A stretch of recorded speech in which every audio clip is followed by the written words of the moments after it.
Hi all, today I'm going to be showing you a really quick snippet of a program I made. It's a hospital management record system which implements OOP. So let's have a look.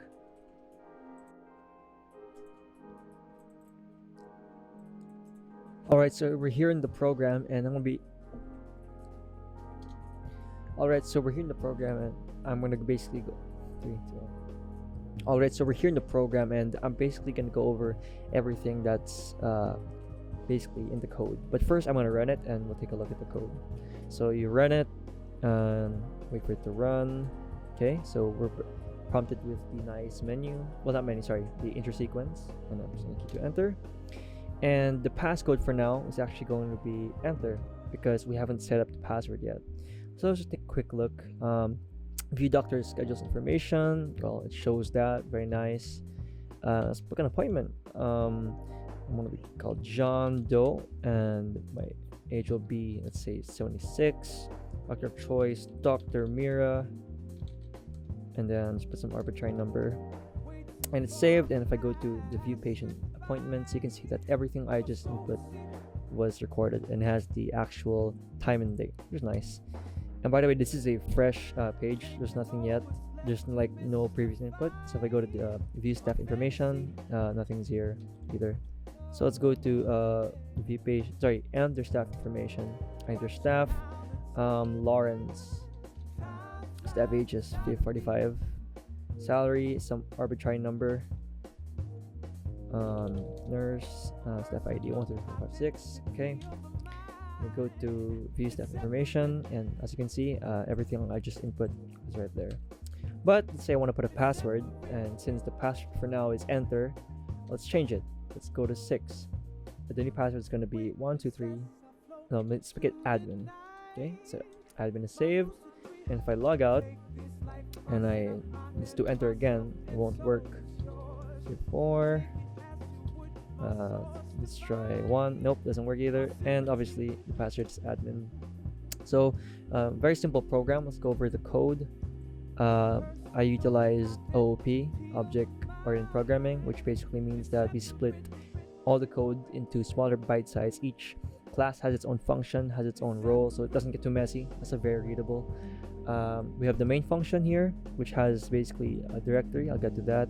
It takes in the enter sequence, which is what you saw. The welcome, what the program is about, and then it asks to get character, so you can start, the user can start when they press a button, and then everything starts with passcode. So going to passcode, here, right over here, when the user is going to use it for the first time, like we did, the system will make a blank text, so blank text, and then inside the text is nothing. So the password by default is an empty space, it's enter, until of course we change it. So after it sets it up, we go to the main menu, the function, and then we close it, and then we're in the main menu now, which is over here, right over here. So the main menu is really where the OP kind of begins. We have a couple of objects here. We have the schedules object, and by the way, I'm utilizing a header class, so just take a look. All the functions here. There are 3 main classes. 4. Get and set, doctor, staff, and schedules. And these 4 classes are basically very modifiable. You can modularize them if you want to add something. But generally, it's a very simple program. We created these objects here so we can reference them, especially this one, which I'll get into a bit. The first one here, if you want to look at the schedules, well, we access the member class, the sub member basically of the class, which is doctor schedules in sched. So if we actually go to schedule, I'm getting my brain over the place, it's over here. To access this thing, you got to go through this class first. So basically it's a member of the class. The second one is going to be more interesting, as well as the third. What I'm doing here is that I actually have a get and set function over here, and it's actually a virtual function, which basically means I can reuse the function anytime. I just need to utilize the right member, and basically I don't have to create 2 exact same functions.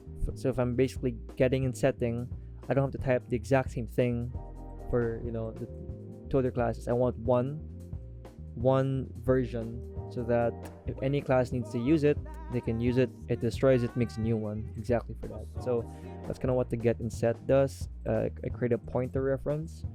So if I'm choosing doctor, if I want to make an appointment with a doctor, instead of having to make a get and set for the doctor, I just use a generic version. It's a template basically.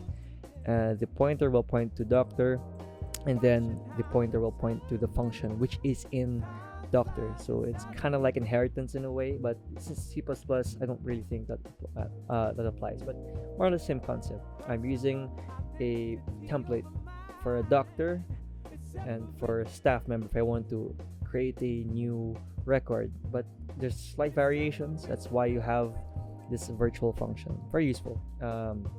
Same goes for everything actually. So if I want to view it, if I want to set the info, I make a pointer, then it points to, actually I show that to you right now, which is over here. As you can see, I establish it, and the actual code, there's actually no actual code because it's a virtual function. Because if I were to go to the staff, you're gonna actually see right over here. So set info, it has its own variation. So the set info for staff is going to be different for set info for doctor. So that's basically what it is. And last but not least, is that it? I think we covered everything. Yeah, pretty much. So just I want to show some other stuff now. Show time. It's basically extracts the real time from the computer. You can get the computer's clock. Here, well, it's a manual stuff. Yeah. Passcode, pretty self-explanatory. Get and set schedules, yeah, very easy.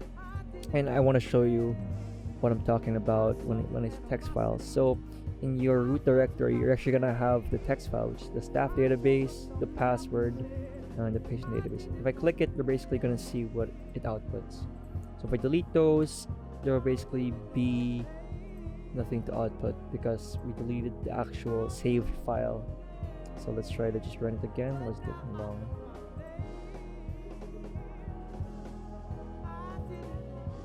Okay, so oops, sorry. So if I run it again, it's basically gonna be nothing. Password is admin, yes. Ooh, there's no password because I delete password. And 4, empty. So that's it, guys. It's a very basic way to implement OOP. It's relatively simple, but I think it's fun. So that's it, guys. Thanks for watching.